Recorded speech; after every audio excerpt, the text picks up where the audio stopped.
আজ আমরা এমন এক বিষয় নিয়ে আলোচনা করব যা আমাদের পরিচয়, ইতিহাস ও ভবিষ্যতের সঙ্গে গভীরভাবে জড়িত। তা হচ্ছে সভ্যতা। সভ্যতা মানে কিন্তু শুধু উঁচু দালান বা উন্নতি প্রযুক্তি নয়।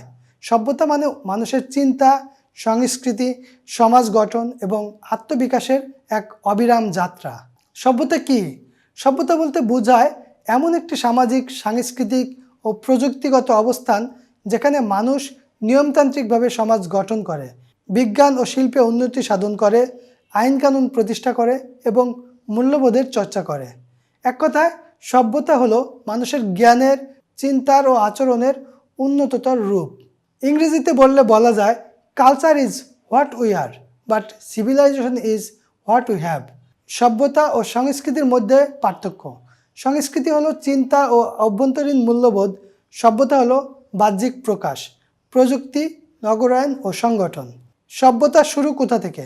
সভ্যতার সূচনা হয় খ্রিস্টপূর্ব 10,000 থেকে 8,000 অব্দে, যখন মানুষ কৃষি আবিষ্কার করে। নব্য প্রস্তুর যুগ বা নিওলিথিক রিভলিউশন হলো সভ্যতার মূল মোড়। এরপরই গড়ে ওঠে প্রথম সভ্যতা। মেসোপটেমিয়া, ইরাক অঞ্চলে, নাইল উপত্যকা, মিশর, সিন্ধু সভ্যতা, ভারত, পাকিস্তান, হোয়াংহো সভ্যতা। সভ্যতা গড়ে ওঠার জন্য যেসব উপাদান দরকার ছিল: নদী বা জলাশয়ের আশেপাশে বসতি, কৃষিভিত্তিক সমাজ, শহরায়ন, লেখার পদ্ধতি ও শাসন ব্যবস্থা এবং ধর্ম। পৃথিবীর প্রাচীন সভ্যতাগুলো: মেসোপটেমিয়ান সভ্যতা, সুমেরীয়, ব্যাবিলিয়ন, আশিরীয়। পৃথিবীর প্রথম নগর রাষ্ট্র উরুক, লেখার পদ্ধতি কিউনিফর্ম। হাম্বুরাবির আইন কানুন। মিশরীয় সভ্যতা, ফারাওদের যুগ, পিরামিড ও মমি প্রযুক্তি, চিত্রলিপি, হায়ারোগ্লিফিক্স। সিন্ধু সভ্যতা, হরপ্পা ও মহেঞ্জোদারো, শহর পরিকল্পনা, ড্রেনেজ সিস্টেম। চীনা সভ্যতা, কনফুসিয়ানিজম, তাওইজম, কাগজ, কম্পাস ও গান পাউডার। গ্রিক সভ্যতা, দর্শন, গণতন্ত্র, অলিম্পিক গেমস। রোমান সভ্যতা, আইন ব্যবস্থা, সেনেট, বিশাল সাম্রাজ্য। মায়া, ইনকা, অ্যাজটেক সভ্যতা, ল্যাটিন আমেরিকা, জ্যোতির্বিজ্ঞান, ক্যালেন্ডার, বিস্ময়কর স্থাপত্য। সভ্যতার ধরন।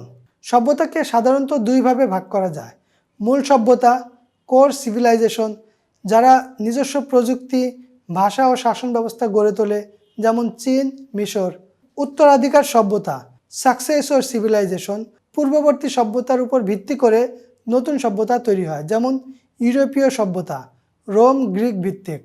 আরব সভ্যতাকে পূর্ব ভার্সেস পশ্চিম, আধুনিক ভার্সেস প্রাচীন, ধর্মীয় ভার্সেস ধর্মনিরপেক্ষ সভ্যতায়ও ভাগ করা যায়। আধুনিক সভ্যতা ও ইউরোপীয় আধিপত্য। 1800 শতকের শিল্প বিপ্লব সভ্যতার গতিপথ বদলে দেয়। তথ্য প্রযুক্তি, বিজ্ঞান, গণমাধ্যম, গণতন্ত্র সব মিলে আধুনিক সভ্যতা জন্ম নেয়। জনপ্রিয় ও আধুনিক সভ্যতার নিদর্শন কোথায় সবচেয়ে বেশি? যুক্তরাষ্ট্র, প্রযুক্তি, বিজ্ঞান, গণমাধ্যম, আইন। জাপান, প্রযুক্তি ও শৃঙ্খলা। দক্ষিণ কোরিয়া, কোরিয়ান ওয়েব, স্মার্ট নগর। চীন, প্রাচীন ও আধুনিক সভ্যতার মিশেল। ইউরোপ, ঐতিহাসিক ঐতিহ্য ও আধুনিক গণতন্ত্র। সভ্যতার সূচক বা মাপকাঠি। একটি সভ্যতা কতটা উন্নত তা বোঝা যায় নিম্নলিখিত সূচকে: শিক্ষার বিস্তার, আইন ও শাসন ব্যবস্থা, মানবাধিকার ও নৈতিকতা, বিজ্ঞান ও প্রযুক্তি, শিল্প, সাহিত্য ও সংস্কৃতি, নারী পুরুষ সমতা, শাসন ব্যবস্থা ও জীবনমান। সভ্যতার সংকট ও পতন। কোনো সভ্যতা চিরকাল টিকে থাকে না। ইতিহাসে আমরা বহু সভ্যতার উত্থান পতনের গল্প পেয়েছি। কারণগুলো হলো অতিরিক্ত যুদ্ধ, পরিবেশ ধ্বংস, দারিদ্র্য ও বৈষম্য, রাজনৈতিক দুর্নীতি, সাংস্কৃতিক বিচ্যুতি। রোমান সভ্যতার পতনের প্রধান কারণ ছিল আভ্যন্তরীণ দুর্নীতি ও অবক্ষয়। বর্তমান সভ্যতা ও ভবিষ্যৎ চ্যালেঞ্জ। আজকের সভ্যতা চতুর্থ শিল্প বিপ্লবের যুগে কৃত্রিম বুদ্ধিমত্তা, AI, metaverse, genetic engineering, climate change, আন্তর্গ্রহ যোগাযোগ। তবে মানবিকতা ও মূল্যবোধ না থাকলে সভ্যতা শুধু প্রযুক্তির দাস হয়ে পড়বে। সভ্যতা গড়ে ওঠে ধৈর্য, নৈতিকতা ও মানবিকতায়, টিকে থাকে শিক্ষায়, প্রযুক্তিতে এবং সামাজিক ন্যায় বিচারে। আমরা যদি সত্যিকারের সভ্য হতে চাই তবে শুধু স্মার্টফোন নয়, স্মার্ট চিন্তা গড়ে তুলতে হবে। আপনারা কি মনে করেন, কোন সভ্যতা আপনাকে সবচেয়ে বেশি প্রভাবিত করে? কমেন্টে জানাতে ভুলবেন না। ভিডিওটি ভালো লাগলে লাইক, সাবস্ক্রাইব এবং শেয়ার করুন। ধন্যবাদ সবাইকে।